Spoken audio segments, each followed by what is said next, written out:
Another day, another new revelation about this so-called evolving mission in Iraq. The U.S. Secretary of Defense's office has just confirmed to CBC that U.S. troops are not engaging with ISIS as part of their, quote, advise and assist mandate the way Canadians are. However, Canadian troops, who have the exact same mission, have fired back at ISIS forces on 3 occasions that we're aware of.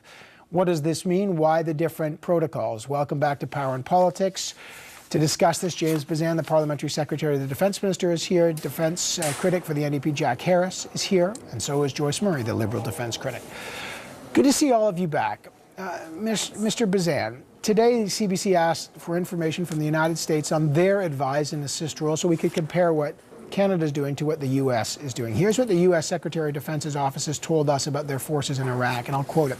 We've been very clear. U.S. advisors are removed from actual or expected combat situations as part of our advise and assist mission in Iraq.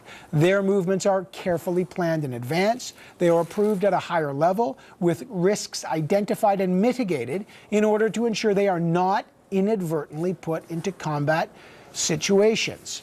That's what they've told us. We've also just got this from the U.S., from the Combined Joint Task Force. They say, quote, U.S. trainers have not accompanied Kurdish or Iraqi troops to the front lines as part of their efforts to advise and assist. So why are Canadian troops accompanying them to advise and assist and being put in harm's way when the U.S. trainers aren't? Well, look, I'm not going to speak to the policies that the Americans have. I can tell you that our armed forces, our special operation forces that are on the ground in advisory and assistance roles with the Iraqi security forces, the Kurdish Peshmerga, are taking the same precautions. And we've had 3 unfortunate instances where part of the planning, part of the training has taken them near the front lines where they have been fired upon, and they've had to defend themselves, fire back, and neutralize those threats.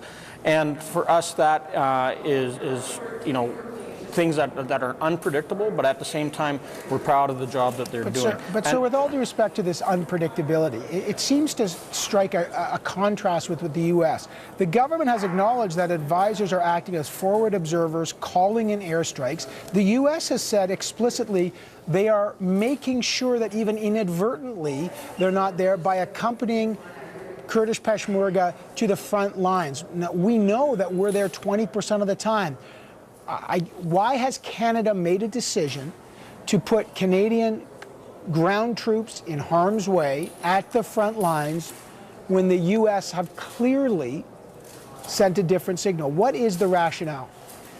Look, again, talking from the Canadian experience, talking about the qualities and the capabilities of the Canadian Special Forces, I can tell you that, as part as advising and assisting, as I said right from the get-go on the show many times, military planning, command and control is part of that. And our Special Operation Forces believe that you need to go out there and visualize some of that military planning. They need to go and observe how the Iraqi security forces are performing. And so we've had 3 situations where they have fallen under attack. They've defended themselves. They've eliminated those individuals, and I think that those individuals that are attacking them from ISIL, those terrorists, it's a good thing, since we know that ISIL has been such a terrible organization committing mass atrocities against the people of Iraq. It's not a good. No one said it's not a good thing. But what we're saying is, Canada said advise and assist means to accompany. And your own defense minister said, how can you advise and assist without accompanying? In the U.S., they go, we're perfectly capable of advising and assisting, and we don't accompany. Now, you're in the same coalition. It's the U.S.-led coalition. There must be a Canadian justification why our mission is advise, assist, and accompany, and their mission is advise and assist and not accompany. What is the justification? Look, as I said before, what our Canadian Armed Forces are doing, both from the standpoint of the Air Task Force and what we're doing with Special Operation Forces in northern Iraq, is in respecting the motion that was passed by Parliament that it is a non-combat role, that sometimes they're put in situations where they are defending themselves. And as we said before, you look at peacekeeping missions in the past, like Bosnia, where there was many times that Canadian peacekeepers Good luck, had to, Evan. had Good to, luck on had to getting a fight clear their way answer. out That's of all real I bad can say. circumstances and had to kill a lot of armed individuals from the Bosnian situation. Okay, just to be okay, I'm going to. There is a difference. In Bosnia, they were supposed to be neutral. Here, we are not neutral. But let me move over to Jack Harris. But and at the Joyce same time, Murray. they killed way more people over there than what's taking place in Iraq right now. That's fair enough, and we could talk about that. Mr. Harris, does it concern you that Canada's advise and assist mission appears, from what we could tell clearly from the U.S., that they have not accompanied them, that it appears to differ from the U.S.'s mandate?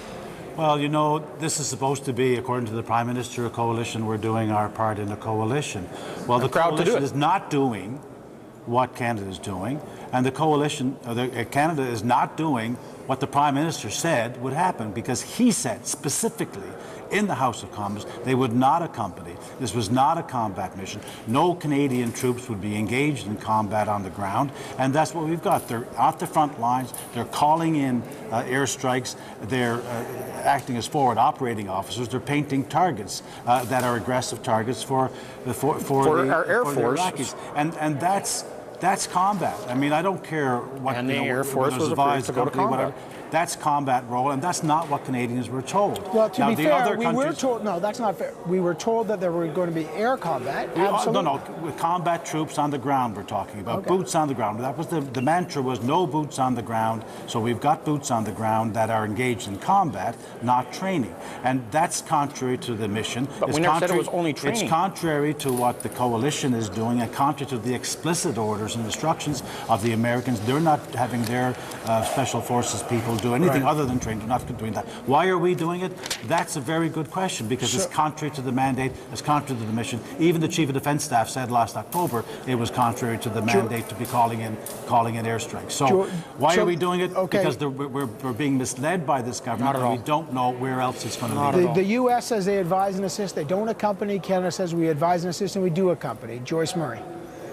Well, I'm not surprised that James was simply not willing to answer your question and instead took it off on all sorts of tangents, because that's what the government has been doing. That's what the minister has been doing to try and distract from the fact that there is a direct contradiction between what the Prime Minister said this mission would be and what it is. And frankly, it's about honesty. It's about, can Canadians trust this government when the government says we're taking the country to war for these reasons and in this way? And the answer is no. Canadians cannot trust that. And I just want to comment on one thing that James said. He said Canada is taking the same precautions as the United States. Well, clearly not, because our special forces on the ground are accompanying the troops to the front line. They are in firefight.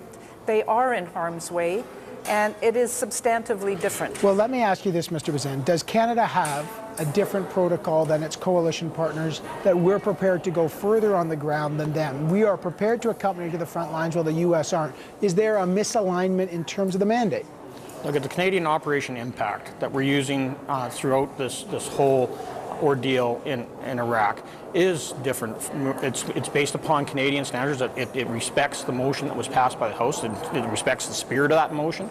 And you know, I think this whole issue of accompanying, when we're talking accompanying, we're talking about pushing over the line and going and running and running gun battles. That's not what's happening here. This is self-defense. They're up there doing military planning, observing Iraqi security forces in action, so that they can make better changes in how they move forward in training, in advising, and assisting. But the Office of the U.S. Secretary of Defense says that U.S. movement, I know, but they're carefully planned at a high level with risks identified to ensure they are not inadvertently put into a combat situation. Our mission, the General Lawson has said, has evolved. has it evolved beyond the mandate of our coalition partners? So Canada has evolved its mission beyond the coalition. Clearly it has. Well, look at, clearly it has. The first time you could have an inadvertent exchange of fire, or self-defense is what it was called. But if you go back there again tomorrow and the next day and the next day, 20% of the time, as part of your policy, you're engaging your troops in firefights repeatedly. How that can be justified when you're saying you're not engaged in combat and with your ground troops is beyond me. It's just frankly unbelievable, and the Canadian public do not support the ground troop combat role. Quickly, we learned today that General Lawson in Iraq met with Masroor Barzani, the Chancellor of the Kurdistan Region Security Council, on Sunday. Mr. Barzani called for further military support from the West. One of the requests we understand was for light armored vehicles to be provided, LAVs, to help Kurdish forces avoid ISIS IEDs. Mr. Bezan, will Canada consider supplying light armored vehicles to the Kurds? Look, we've already played a major role in delivering lethal military equipment that was donated to the Kurds and flying over C-17s, and with Hercs delivering a lot of grenade launchers, rockets, as well as military rifles. So, we will consider these requests and look at as needed. We want to see the Iraqi security forces be successful. As we saw yesterday, there was an audio tape that came out from ISIL that again is naming Canada, saying that they're going to bring more jihad upon us, and we can't allow these things to happen. Canadians expect us to take the appropriate steps to bring peace to the region, to protect human lives that right now are at risk because of ISIL, as well as protect Canadians. So you're not ruling out. So the best we can get, you're not ruling out. Look, okay. we got to consider this request. Okay. I think it's a legitimate request. Jack Harris, Joyce Murray, would your parties, Mr. Harris, Ms. Murray, would your parties support sending light armored vehicles in support of the Kurds? I think you got to be... Evan, we'd have to look at the details of that, but when this motion came forward, we said that we supported a stronger humanitarian aid on the part of Canada, but also non-combat military activities such as supplying goods and equipment or transport and so on, or training. Actually, I think you said more than that. What we did not support was a combat role. We support the individual men and women in uniform unreservedly and their right to defend themselves. But I think that what is key here is that the motion actually is not what's happening on the ground, and it should be pulled back to what was approved in Parliament and what Canadians expected to be happening on the ground. Let me just quickly get a clear answer, though, from you, Joyce Murray. Would the Liberal Party rule out sending light armored vehicles in support of the Kurds or not? No, we won't rule out, other than combat, we do rule out Canada being in a combat role.